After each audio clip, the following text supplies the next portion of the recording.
Hello दोस्तों, आज हम देखने वाले हैं किरचॉफ के प्रथम नियम तथा द्वितीय नियम, जो बहुत ही इम्पोर्टेंट है 2023 की बोर्ड परीक्षा के लिए। तो चलिए वीडियो को शुरू करते हैं। तो किरचॉफ जो हैं उन्होंने दो नियम दिए, प्रथम नियम और द्वितीय नियम। जो प्रथम नियम है उसे हम संधि का नियम या धारा का नियम भी कहा जाता है, जो आवेश संरक्षण के नियम पर आधारित होता है। तो चलिए हम प्रथम नियम देखते हैं। तो क्या है, किसी संधि की ओर आने वाली धाराओं का योग तथा संधि से दूर जाने वाली धाराओं का योग बराबर होता है। इसका मतलब क्या है, जैसे कोई संधि है, संधि जैसे कोई चौराहा है, ठीक है। तो चौराहा मतलब क्या होता है कि उससे 3 या 4 दिशाओं की सड़कें जो होती हैं वह एक स्थान पर आकर मिलती हैं। तो उसी तरह से तो कुछ गाड़ियाँ आती हैं, फिर कुछ गाड़ियाँ चली जाती हैं। तो इस तरह से जो होता है, तो जो चौराहा होता है उसे मान लीजिए संधि, ठीक है। तो जो हमारा हो गया है, किसी संधि की ओर आने वाली धाराओं का योग और संधि से दूर जाने वाली धाराओं का जो योग होता है वह बराबर होता है, ठीक है। जैसे ये कोई संधि दिया है, बीच में मान लेते हैं O है, तो इसमें I1, I2 और I3 जो धारा है वो संधि की ओर आ रही है, और जो I4 और 5 है वो संधि से दूर जा रही है।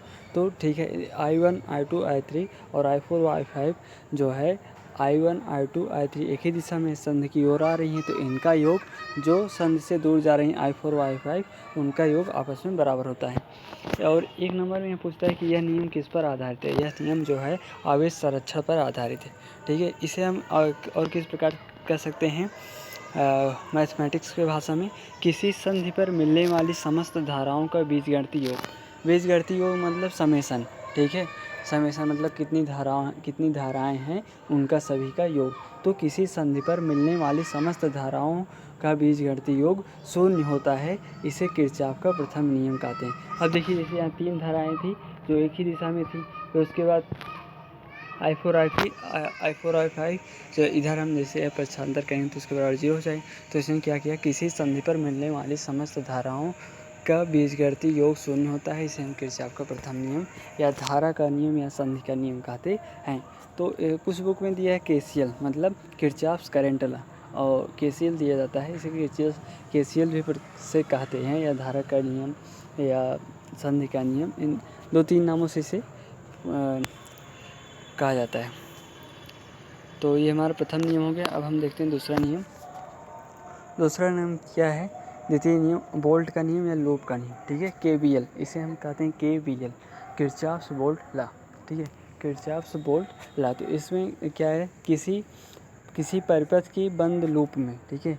लूप क्या होता है, जैसे कोई ABCD कोई लूप है, तो इससे लूप किसी परिपथ की बंद लूप में, जिससे उसका लूप क्या हो जाएगा ABCDA, तो ये पूरी तरह से बंद हो गया, तो उसे हम लूप कहते हैं। तो क्या है, किसी परिपथ के बंद लूप में लगे प्रत्येक प्रतिरोध, ठीक है, उस लूप में जो प्रतिरोध लगा होगा, किसी परिपथ के बंद लूप में लगे प्रत्येक प्रतिरोध और उसमें बहने वाली धाराओं, प्रतिरोध है और उसमें बहने वाली धाराओं की गुणनफल, धाराओं की गुणनफल का बीजगणितीय योगफल उसी लूप में लगे समस्त सेलों के विद्युत वाहक बलों के बीजगणितीय योगफल के बराबर होता है, ठीक है। बीजगणितीय योगफल के बराबर होता है।